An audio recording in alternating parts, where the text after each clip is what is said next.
이 프로그램은 기적의 이온 칼슘 활성제 메가백 제공입니다. 문석진 목사가 만난 사람.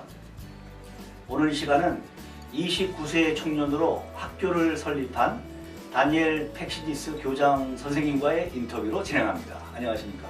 안녕하세요. 네. 성함이 다니엘 팩시디스예요. 네. 본인 소개 좀 해주시겠습니까? 네. 안녕하세요. 반갑습니다. 저는 다니엘 팩시디스 교장입니다. 한국에 있는 페이스튼 기독국제학교를 섬기고 있습니다. 페이스튼 기독국제학교는 2010년 10월 17일 제가 3명의 학생과 이제 시작을 했던 학교고 2010년에요. 네, 네, 지금으로부터 한 7년 됐네요. 한 8년 됐습니다. 네. 네. 예. 그 2010년 10월에 그 수지에서 이제 캠퍼스가 시작이 되고 현재는 서울 양재 캠퍼스가 있고 또 세 번째 캠퍼스는 전라도 담양에 지금 네. 준비를 하고 있습니다. 그리고 지금 이제 미국 뉴저지의 네 번째 캠퍼스를 저희가 하려고 그 사인을 하고 지금 준비를 하고 있습니다. 캠퍼스가 하나가 아니라 지금 4개를 말씀하셨어요. 예, 맞습니다. 아니 어떻게 학교 하나 하기도 힘드신데 4개의 학교를 운영하고 계시는지 참 궁금합니다만은 어떤 학교인지 아까 학교 이름을 페이스튼 네. 기독국제학교라고 하셨는데 기독교 학교예요?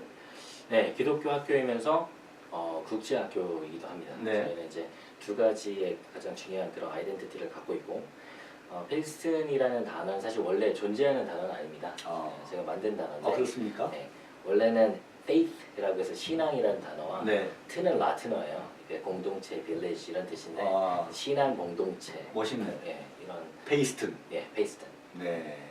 그러니까 한국으로 말하면 이제 대안학교인가요? 한국에서는 저희가 국가인가가 없기 때문에 대안학교로 보시는 게 맞고요. 네. 근데 이제 미국에 저희가 그 MSA, 네. AI, NCPSA 인가를 가지고 있습니다. 미국의 사립학교 인가를 받았고 네. 국제학교 인가를 또 받았습니다. 네. 근데 29살의 청년이 어떻게 이렇게 어마어마한 학교를 세울 수 있는지 그게 지금 궁금한데 한번 그 여기까지 온 배경 그 스토리를 한번 얘기해 주시면 감사하겠습니다. 예. 그 사실은 원래 학교를 설립하려고 했던 건 아니고 제가 그 17살 때 네. 부모님과 같이 이제 미국에 오게 됐고요. 엄마랑 같이 살게 됐는데 그때 미국의 공립고등학교를 나왔고 네. 대학교를 이제 주립대를 다니고 하나님을 만나고 나서 신학대학원을 갔습니다. 신학대학원을 갔는데 그때가 제 인생 중에 가장 가난했었던 네. 기간입니다. 그때 신학대학원 2년을 마치고 3학년 올라갈 때 제 아내가 그 심각한 건 아닌데 암에 걸렸어요.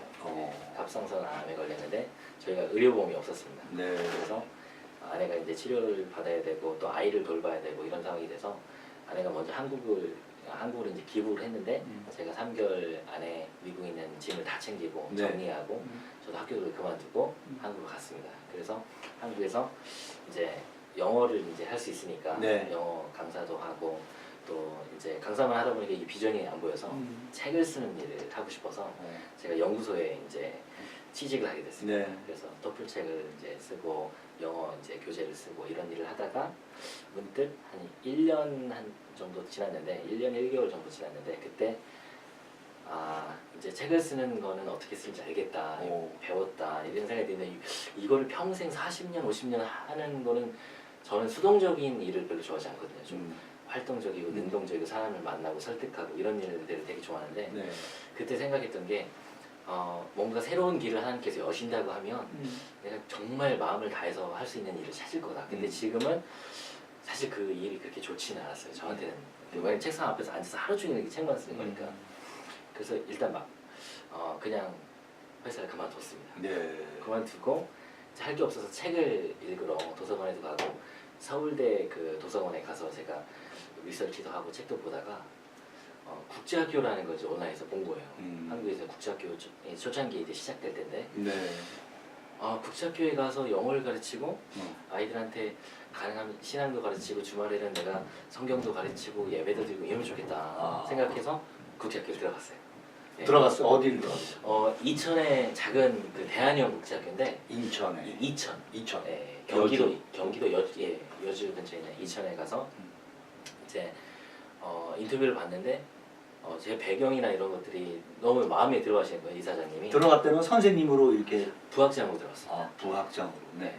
그래서 12명의 교사를 이제 교감의 역할인데 그 교사들을 이제 케어하고 또 한국 스텝과 미국 스텝의 어떤 중간 단계의 통역 같은 것도 해주고 학교 커리큘럼 만들어주고 네. 이런 것도. 근데 이제 그 당시에는 제가 교육적인 어떤 그런 배경이 많지 않아서 그거 하면서 이 연세대학교의 교육 경영을 배우려고 대학원에 잠깐 들어가서 교육 경영을 배우고 예, 제가 주경야독을 했습니다. 주경야독.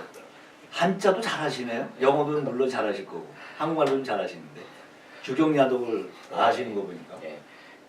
뭐 낮에는 일하고 밤에는 책도 보고 그렇게 했습니다. 그래서 그 책을 보다가 제가 관심이 되게 많이 생겼어요. 학교에 대해서. 대안학교는 뭐고, 대안학교. 국제학교는 뭐고, 사립학교는 뭐고, 공립학교는 뭘까? 이 학교들이 왜 이렇게 다양할까? 근데 국제학교의 정체성은 뭔가? 이게 관심이 너무 많아서 그때부터 본격적으로 리서치를 시작했습니다. 네. 그리고 저 나름대로의 어떤 커리큘럼을 만들었으면 좋겠다. 그래서 이런 걸 가지고 나중에 지금은 내가 재정적인 여력이 안 되니까 나중에 한 60세, 70세 돼서 그 재력도 있고 경험도 있고 이러면 직접 학교를 설립해야겠다. 이 생각을 사실 가지고 있었거든요. 했군요. 네. 그때가 몇 살? 그때가 28살이에요. 네. 근데 29살에 학교를 설립하셨는데. 네. 네. 설립할 어떤 계획이 있어서 설립했던 게 아니라 네. 학교를 운영하다 보니까 어쨌든 설립자의 마인드와 운영자의 마인드가 다르면 그렇죠. 이게 좀 많이 어렵더라고요. 네, 하나가 되는데. 네. 설립자가 그 당시에는 기독교인이 아니었고 어떤 그런 어떤 교육에 대한 관심보다는 제가 봤을 때는 어떤 사업자 마인드가 더 많았어요. 부학장으로 들어가신 그 학교가. 예. 그래서 이제 시간이 지나면서 이제 제가 하고 싶은 일들을 더 하고 싶은 열정이 많이 생기는 거예요. 교사들과 같이 모여서 기도도 하고 주일엔 예배도 드리고 뭔가 좀 커리큘럼 자체를 획기적으로 바꾸고 싶은데 그건 제 마음대로 할 수 있는 건 안 아니잖아요. 되죠. 예, 그래서 그만뒀습니다. 그만뒀는데 그만둔 게 이제 기회예요. 그렇죠? 예. 뭐든지. 예. 네. 그렇게 해서요. 그래서 그만뒀는데 그 당시에 제가 부학장으로 일하면서 학생들 입학의 인터뷰를 제가 다 맡아서 했어요. 네. 그래서 제가 이제 교육적 가치관을 얘기하고 우리 학교는 이러한 학교입니다. 아이들이 이렇게 변화하고 새롭게 될 수 있습니다. 충분히 저희가 잘 가르칠 수 있습니다. 이렇게 설득을 해서 학교에 이제 입학을 하는 거잖아요, 부모님들이. 네. 근데 그 중에 한 세 학생이 11학년 나이, 고등학교 2학년 나이로 들어온 거예요.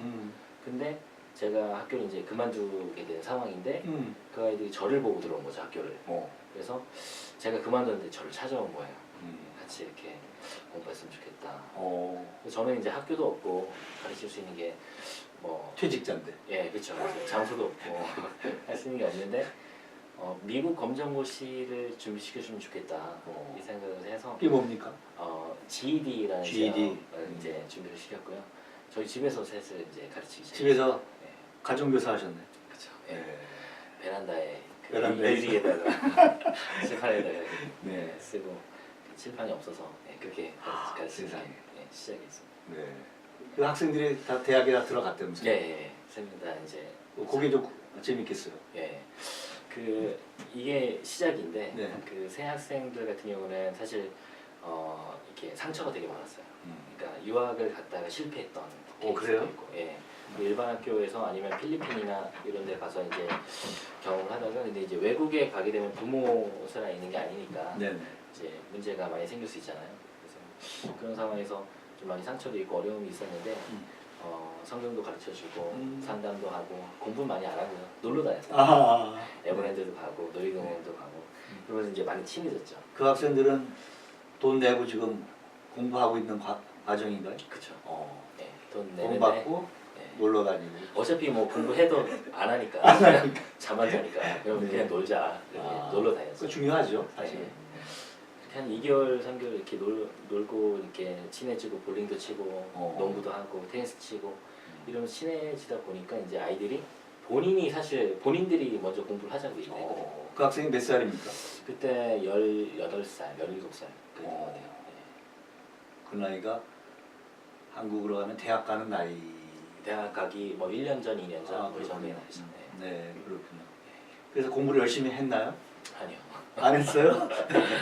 네. 네, 열심히 안 해서 이제 때론 혼내기도 하고 또 설득을 하기도 하고 같이 놀기도 하고 그런데 한 3개월, 4개월 지나고 나니까 이제 아이들 훈련이 되더라고요. 처음에는 1시간 앉아있는 거 되게 어려워했는데 나중에는 밤 11시, 12시에 이제 스스로 공부하는 그런 과정이 변했습니다. 네. 말씀을 배우기도 하고 같이 교회로 나가기도 하고 뭐 이런 것들이 이제 익숙해지면서 생활의 전반이 좀 자리를 잡았던 것 같아요. 네. 그래서 걔들이 우리 선생님한테 배워가지고 어떻게 미국에 대학에 들어갔나요? 그 저희가 1회 졸업생으로 나온 아이가 네. 2명이 있는데 네. 그 둘이 한 명은 와세다를 들어갔고요. 일본의 와세다 대학. 네. 좋은 학교인데. 좋은 학교죠. 네. 네. 그리고 다른 한 명은 뉴욕에 있는 팔슨스에 팔슨스. 들어갔습니다. 네. 그래서 뭔가 되는구나 그 생각을 하셨겠어요. 그렇죠. 이제 아이들이 학교에 입학하고 나서는 그러면 이런 방식으로 하면 학교가 되겠구나라는 생각이 시작이 됐고요. 그래서 어떻게 하면 미국 인가를 받을 수 있을까? 어떻게 하면 학교 구조를 짤 수 있을까? 네. 교사를 임용해야겠다. 이런 생각들이 있어서 그때부터 본격적으로 이제 커리큘럼 만들기 시작하고 교사 임용 준비하고 공간이 너무 부족하니까 빚을 얻어서 네. 장인어른한테 1억을 빌려서 와. 저희로서는 사실 굉장히 큰 도전이었어요. 네. 왜냐면 작은 공부방 같은 그런 시설을 준비했다가 네. 이제는 이렇게 해서는 비전이 없다. 그래서 분당에 정자동이라고 되게 있어요. 예, 좀 비싼 지역이 있어요. 비싸죠. 예, 거기에 한 100평 가까이 저희가 얻을 수 있는 공간은 아닌데 네. 그래서 그거를 본격적으로 사실 투자를 했고 100평. 얻었어요. 예. 큰 거는 아니죠. 큰 건 아닌데 그 당시 저로서는 너무 그 예, 금액이 비싸니까. 예, 오케이. 금액이 비싸니까. 네. 예. 월세가 그래도 한 8,000불씩 되는 비싼 지역이었습니다. 근데 그렇게 준비를 해야 네. 학교가 시작돼야겠다. 거기서 학교를 시작하신 예, 거고. 거기서 이제 본격적으로 시작을 했죠. 학교 이름을 이제 그때 페이스턴으로 정한 겁니다. 페이스트는 아니었고 과정 속에서 저희가 학교 이름을 많이 바꿨어요. 이제 다니엘이라서 아니에요. 다니엘 뭐 기독학교 뭐 이렇게 하다가 나중에는 펠릭스토 하다가 이제 우리만의 정체성을 가졌으면 좋겠다라는 어떤 계기가 있어서 부모님들하고 학생들한테 어떤 이름이 좋을까 해서 그런 어떤 그 설문조사 같은 걸 한 적이 있어요. 네. 여러 가지가 나왔는데 그 중에 페이스튼이 뽑혔습니다. 음. 페이스튼을 시작하게 됐습니다. 네. 그런데 그렇게 시작했는데 어떻게 지금 이렇게 학교가 4개가 됐는지 그 과정을 좀 설명해 주시겠습니까? 이렇게 학교를 크게 만들 생각은 없었어요. 제가 사실 신학대학원에 있을 때 미국의 커버넌트라는 신학대학원이 있었는데 네. 그때 제가 맡았던 사역이 중학교, 고등학교 사역이었어요. 그러니까 중고등부 전도사를 했던 거죠.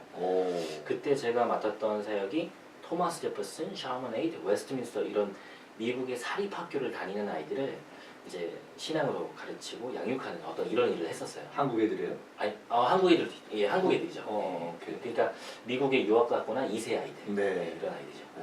근데 이제 그 아이들을 가르치면서 봤죠, 제가. 미국의 토마스 제퍼슨은 이렇게 돼 있구나.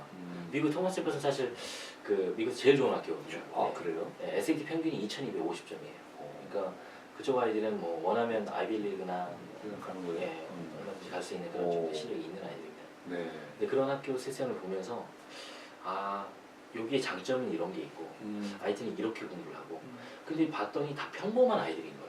그리고 뭐 대단한 게 없는데 그냥 평범하고 우리가 생각했을 때 뭐 민족사관학교를 간다든지 아니면 용인외고를 간다든지 아니면 이렇게 러렌스빌 같은 학교나 아니면 토마스 제퍼슨 같은 데 가면 천재 같은 아이들만 선별이 돼서 이렇게 올 거라 뭐 이런 생각을 되게 많이 하잖아요. 네, 그렇죠. 근데 막상 가서 보면 똑같거든요. 똑같아요? 장난하고 그냥 철없고 네네. 뭐 이런 상황이 있는 그냥 아이들이거든요. 네. 근데 그 아이들이 갖고 있는 다른 무엇인가가 있어요. 뭡니까? 그게 어떻게 보면 방향성이에요. 네. 그게 있는 아이들과 없는 아이들이 너무 달라요. 그러니까 목적의식을 가지고 공부하는 아이들은 4년 후, 5년 후에 너무 많이 달라져요. 달라져요? 네. 중요하군요, 그게. 네, 중요합니다. 우리말로 방향성은 영어로는 뭐예요? 어떤 life goal, goal이 분명해야 된다. 네, 아니면 어떤 destination, purpose of life 이런 거. 그렇군요. 네, 그래서 그런 것들을 갖고 있는 젊은 아이들이 없어요. 네, 중학교, 고등학교 때 사실 이제 많이 헷갈리잖아요. 어떻게 살아야 될까, 네. 고민도 많고, 대학은 어디 갈까, 전공은 뭐 할까 이렇게 고민이 많거든요. 근데 이때 어떤 멘토의 역할을 해주면서 아이들에게 할 수 있다라는 자존감을 세워주고 네. 어떤 용기를 부어주고 이런 역할들이 가장 중요한데 교육을 그냥 기능적으로 영어 수학을 가르치려고 하는 사람이 되게 많아요. 네. 근데 영어 수학을 가르치는 어떤 기능적인 교육으로 사람을 변화시킬 수는 없거든요. 근데 분명히 보이지 않는 영역의 교육이 있어요. 그거는 사람이 아닌 거거든요. 네, 제가 봤을 때 목회자, 교사가 그 역할을 해야 된다고 생각합니다. 네. 그렇게 해서 이제 어떤 학교를 이제 세워서 어떤 프로그램으로 어떤 교육을 하리라고 결심하고 학교를 계속 하게 되셨나요? 저는 작은 학교를 하고 싶었어요.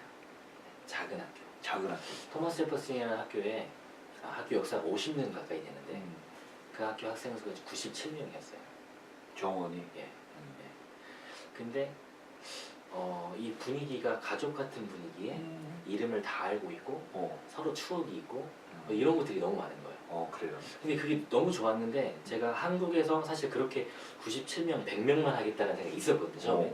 그래서 나는 그냥 100명의 작은 학교 해서 우리 아이들이랑 맨날 놀러 가고 같이 게임도 하고 운동도 하고 행복하게 이렇게 학교 생활 했으면 좋겠다. 사실 처음에는 이렇게 생각했어요. 네. 근데 학교를 운영하면서 지금 생각이 완전 달라졌어요. 어떻게 해요? 지금은 100명이 넘어요? 지금 한 600명 넘었어요. 600명이나 됩니까? 예. 와. 미국에서는 그게 가능해요. 그러니까 97명, 100명 이렇게 해서 그 아이들 잘 케어하면 그런 좋은 교육을 받을 수 있고 또 그런 교육을 통해서 건강하게 성장할 수 있는 게 가능하거든요. 네. 근데 한국은 그런 상황이 아니에요. 어떻게 달라요? 무슨 말이냐면 미국은 다양한 어떤 그런 학교들이 존재하고 그런 교육자들이 되게 많아요. 그러니까 아이들한테 어떤 일생을 바쳐서 이렇게 헌신했으면 좋겠어요. 왜냐면 그러니까 미국은 진짜 교육을 하고 싶은 사람이 교사가 되거든요. 한국은 그렇지가 않아요. 좀 안정성이라든지 네. 뭐 방학이라든지 네. 좀 이렇게 솔직하게 말씀드리기 되게 안타까운데 네. 교육에 패션이 있어서 교육 분야에 들어오는 게 아니라 다른 목적을 가진 사람도 상당히 많거든요. 뭐 다 그렇진 않겠지만 네. 그랬을 때 제가 미국에서 봤던 건 뭐냐면 30년, 40년 동안 사립학교에서 그렇게 일을 하는데 묵묵하게 그 일을 하는 거예요. 교장 선생님이 마지막 학기를 보내는데 학생 한 명, 두 명을 앉혀놓고 그리스 원어를 가르치고 마지막 학기를 뭐 이렇게 되게 바쁘잖아요. 마지막 학기가 네. 은퇴해야 되니까 뭐 유명한 사람도 만나야 되고 뭐 시장도 만나야 되고 그렇게 많은데 그냥 2명 아이들을 칠판에 글을 써가면서 마지막까지 끝까지 다 가르치고 정리하고 방에 들어가서 서류 가방 2개 들고 나가는 거. 뭐 이런 게 은퇴인 거예요. 40년 동안 교육자로서 그런 어떤 그런 모습을 갖는 거죠. 저는 사실 그런 모습이 너무 부러웠어요. 나도 그렇게 됐으면 좋겠다. 어떤 이런 생각들이 있었거든요. 부럽네. 예. 근데 한국의 실정은 그렇게 어떤 나의 학교, 나의 우리 아이들 100명만 잘 되면 이런 상황이 아니에요. 교육 총체적으로 사실 너너무 많은 문제점이 많거든요. 네. 300명, 400명이 매년 아이들이 자살을 하고 있고 그 아이들이 다 공부 잘하는 아이들이고 멀쩡한 아이들이고 근데 성적 때문에 자살하는 아이들이 60%가 넘어요. 근데 다 교육 문제잖아요. 네. 그럼 어떻게 하면 이 사회 문제를, 교육 문제를 바꿀 수 있을까? 네. 라는 생각하니까 단순히 나만 행복하고 우리 학교만 잘 되는 게 아니라 이런 학교가 각 지역에 생겨져야겠다. 이런 생각을 하면서 제가 사실 학교를 하나 더 하면 일이 2배로 느는 게 아니고요. 4배로 늘어요. 그래요? 그 이해가 잘 안 되는데. 네, 왔다 갔다 해야 되고 그 학교에 있으면 이제 아이들이 아직 성장기 있으니까 네. 뭐 장난꾸러기들이 많잖아요. 네. 이런 일 저런 일 다 벌어지거든요. 부모님들은 또 이제 요즘에 아이들 1명밖에 안 나니까 얼마나 사랑스러워요. 그러니까 전화기를 들고 사세요. 우리 아이가 뭐 누구랑 싸웠어. 뭐 일일이 대답해 줘야 되네. 이게 진짜 너무 많거든요. 그러네요. 그럼 학교를 하나 더 하는 게 좋은 게 아니에요. 그러네요. 절대 좋은 게 아니에요. 근데 해야 돼요. 네. 그런 학교를 계속 세워서 각 지역의 새로운 문화를 가르쳐 줘야 되고 이렇게 아이들이 행복하게 즐겁게 공부해도 얼마든지 건강하게 잘 성장하고 대학도 잘 갈 수 있다는 걸 증명하면 네.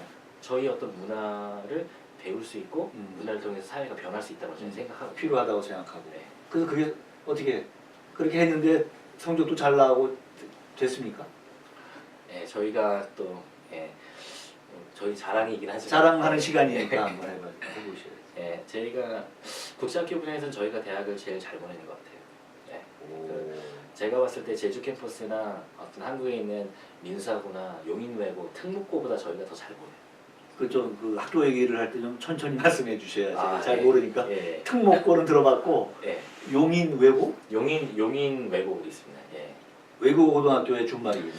용인 외고. 그렇게 많이 생각을 하는데 아니죠. 예. 그게 이제 용인 외국어 대학교 부속 고등학교거든요. 아, 그래서 용인 외대는 들어보셨죠? 외대 알아요. 예. 외대에서 운영하고 있는 그 부속 고등학교. 좋은 학교인가 봐요. 굉장히 좋은 학교. 그다음에 또 뭐 민족사관. 그건 들어봤어요. 뭐 예. 강원도 쪽에 네. 대원 외고 대원 외고. 뭐 이런 학교도 그런 학교보다 네. 더 좋은 학교를 더 많이 보냈다 그 말이죠.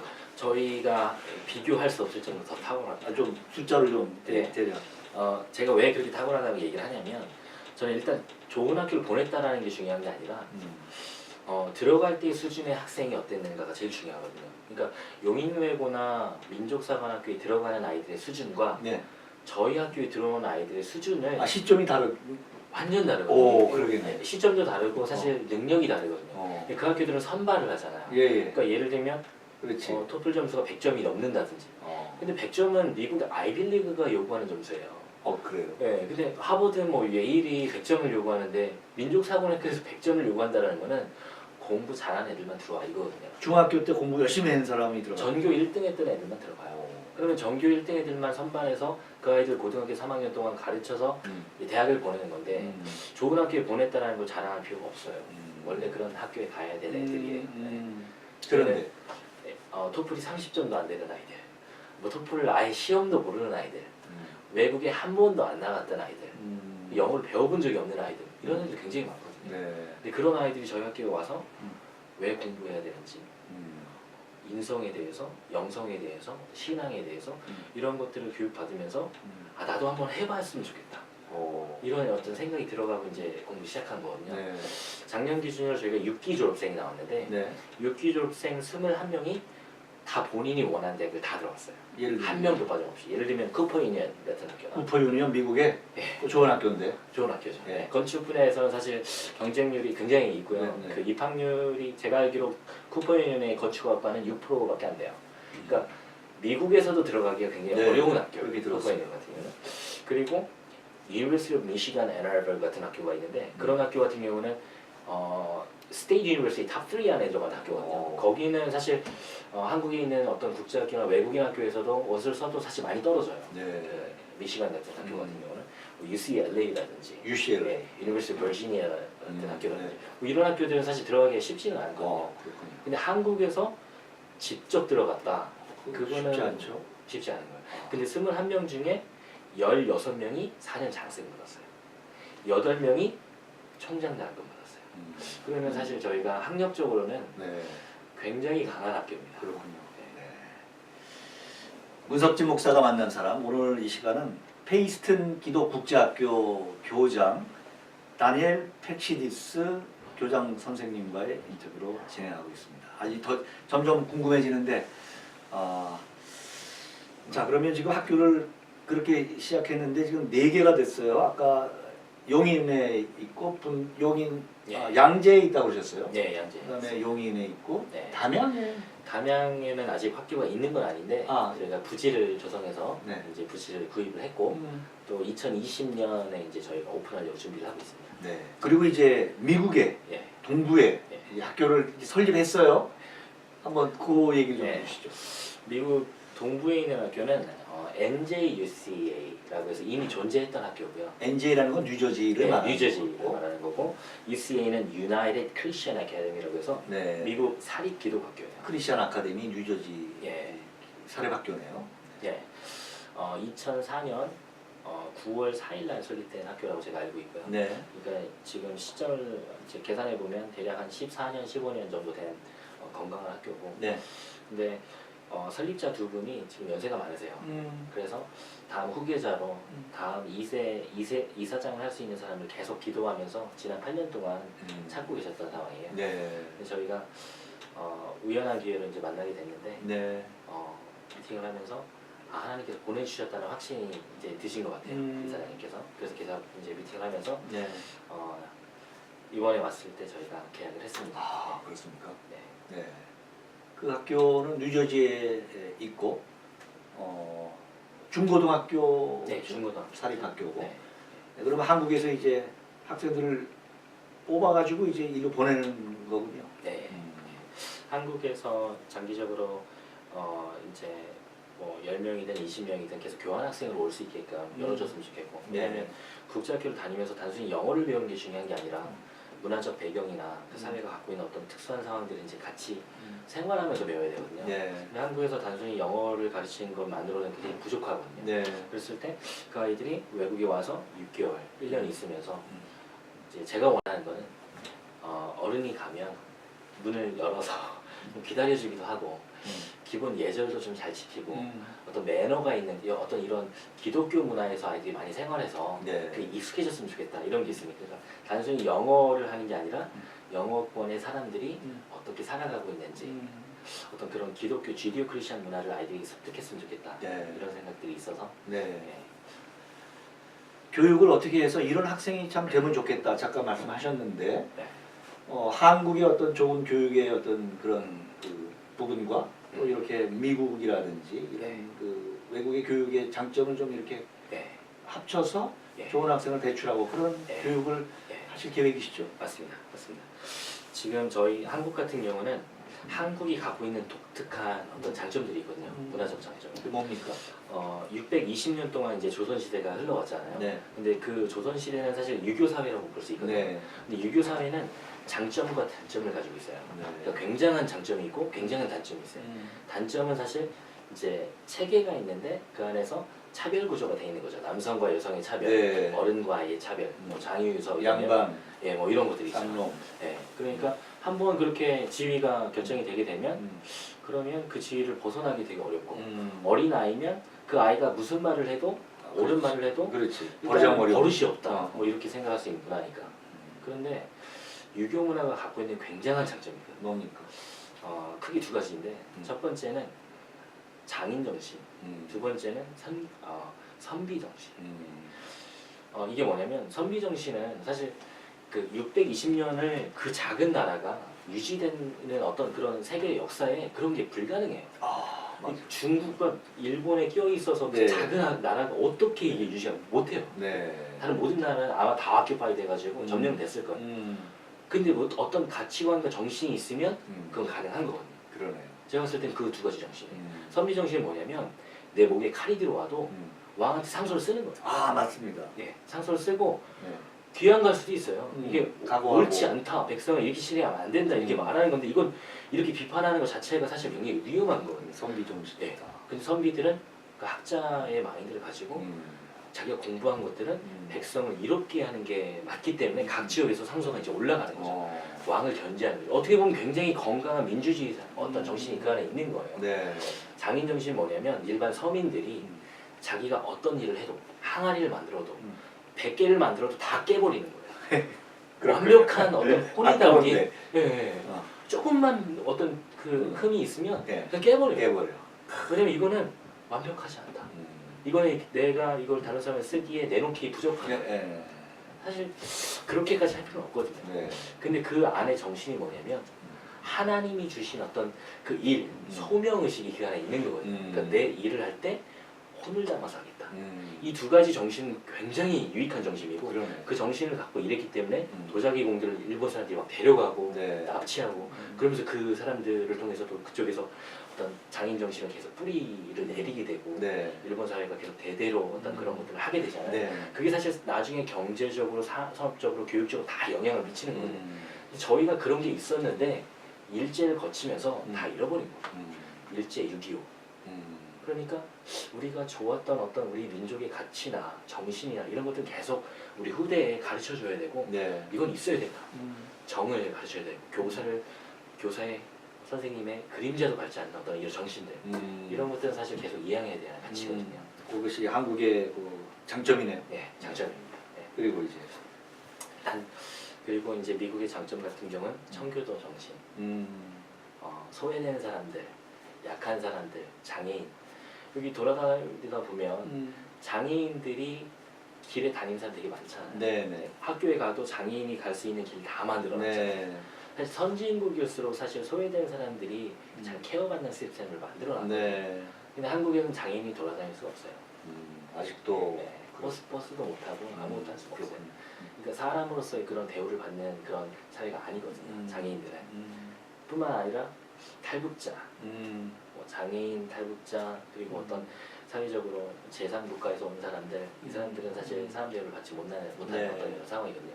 근데 미국 사회를 보면 정말 존경스러운 게 뭐냐면 이 다양성을 존중하고 소외된 사람들한테 어떤 손을 내미는 네. 이런 시설 어떤 그런 파워스가 굉장히 잘 돼 있거든요. 어려운 사람을 돕는 예. 뭐 이런 거죠. 예, 맞습니다. 그런 정신들은 저희가 배워야 돼요. 그리고 다른 사람한테 만약에 이게 돕자라고 했을 때 기부하는 그런 문화들도 굉장히 잘 돼 있고 어떤 소외된 사람들이 막 이렇게 됐을 때 작은 돈이지만 계속 도네이션해서 그 네. 사람들을 도와주려고 하는 이런 것들이 굉장히 많은데 한국은 사실 그런 게 잘 돼 있진 않아요. 그러니까 그런 것들은 사실 저희가 배워야 된다는 생각이 있어요. 네. 지금 한국의 국제학교가 굉장히 많이 생겼습니다. 아마 국가인가를 안 갖고 있는 것까지 합하면 한 200개 뭐 이렇게 될 거예요. 네. 근데 제가 그런 국제학교들을 보면서 아쉬운 건 뭐냐면 단순히 국제학교가 영어를 가르친다, 유학을 보낸다 이렇게 되면 안 되거든요. 국제학교는 이게 인터내셔널 스쿨이니까 국가와 국가로 들어가고 인터컬처럴 스쿨이면 문화와 문화가 융합되는 이런 공간이 돼요. 그러니까 통합교육이 핵심이거든요. 네. 그러니까 저희는 통합교육을 통해서 강한 사람 앞에서는 약하고 약자한테는 강한 어떤 이런 게 아니라 강자 앞에서도 얼마든지 떳떳하게 내 자신의 어떤 아이덴티티가 건강하게 자리 잡아서 누구 앞에서도 당당하게 말할 수 있는 그런 세상이 됐으면 좋겠고 약자를 무시하거나 하지 않고 존중하고 배려하고 약자한테는 눈높이를 낮춰서 더 약해지고 소외된 사람들을 잘 품어주는 이게 어떻게 보면 기독교 정신이거든요. 네. 네, 그런 정신을 우리 아이들한테 잘 이해했으면 좋겠다. 그런 인재들이 많이 성장했으면 좋겠다. 난 에이스도 글로 보내고 싶은데. 네, 그 페이스튼 기독국제학교예요. 네. 네. 그 책을 직접 쓰셨어요. 네. 29세 청년 학교를 설립하다. 심장이 뛰는 소리. 심장.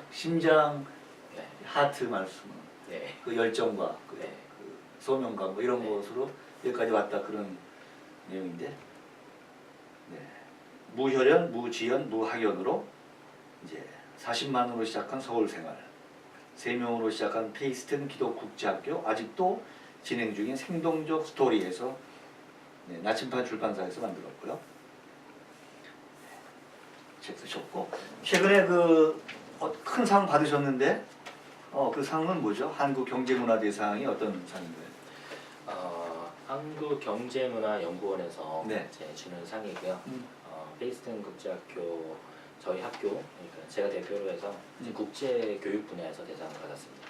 아 그렇군요. 이제 공식적으로 이제 교육 부분에서 인정을 이제 받게 됐고 이제 한국에서 출발했지만은 미국에 이제 진출을 하셨고 네. 앞으로 이제 계획, 비전 이런 거 있으면 말씀해 주시고 마무리 한번 하겠습니다. 네. 한국에도 이런 학교가 많이 필요한 상황입니다. 네. 제가 봤을 때 미국에 더 필요합니다. 미국에 이런 건강한 기독교 정신을 갖고 있는 이 학교가 네. 크리스천한테만 필요한 게 아니라 미국에서 성장하고 있는 다음 세대들, 어린아이들 다 필요합니다. 제가 미국에서 고등학교 생활을 했는데 네. 그때가 벌써 뭐 계산하면 15년 전 뭐 옛날이거든요. 네. 20년 전 뭐 이렇게 됐는데 그때 고등학교 생활을 하면서 느꼈던 게 뭐냐면 그때 제가 고등학교 다닐 때도 성적으로 너무 타락했고 그 학교에서 보면 와 이런 학교 생활을 할 수 있을까? 이런 학교를 내가 내 자녀를 보낼 수 있을까? 할 정도로 공립학교 너무 타락했었거든요. 네. 제가 봤을 때. 그때도. 예, 그때도 프람 가면 아이들 성관계도 있고 어떤 동성애 뭐 수많은 어떤 마약이나 뭐 이런 문제들이 많았는데 지금은 그거와 비교할 수 없을 정도로 지금 공립학교 더 많이 망가지고 있는 것 같아요. 그래서 제가 생각하는 건 뭐냐면 단순히 크리스천이 아니라 크리스천 가치관은 이 어떤 삶의 방식은 넌 크리스천에도 꼭 필요하다.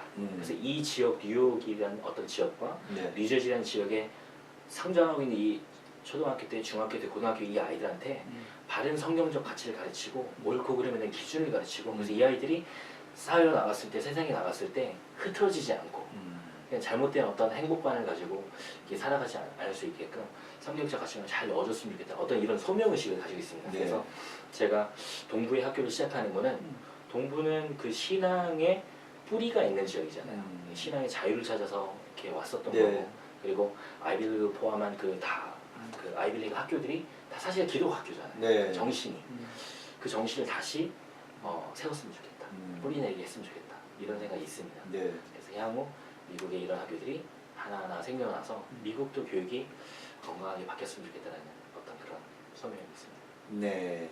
혹시 그 교사 선생님들 안 필요하십니까? 많이 필요하죠. 그건 한번 홍보하시죠. 네. 저희 학교에 오는 교사가 그 어떤 상황이냐면 저는 이제 국제학교니까 외국에서 공부한 사람들, 외국인들, 이제 한국에는 사실 미국인들이나 캐나다에서 오는 사람들, 호주에 오는 사람들이 굉장히 많거든요.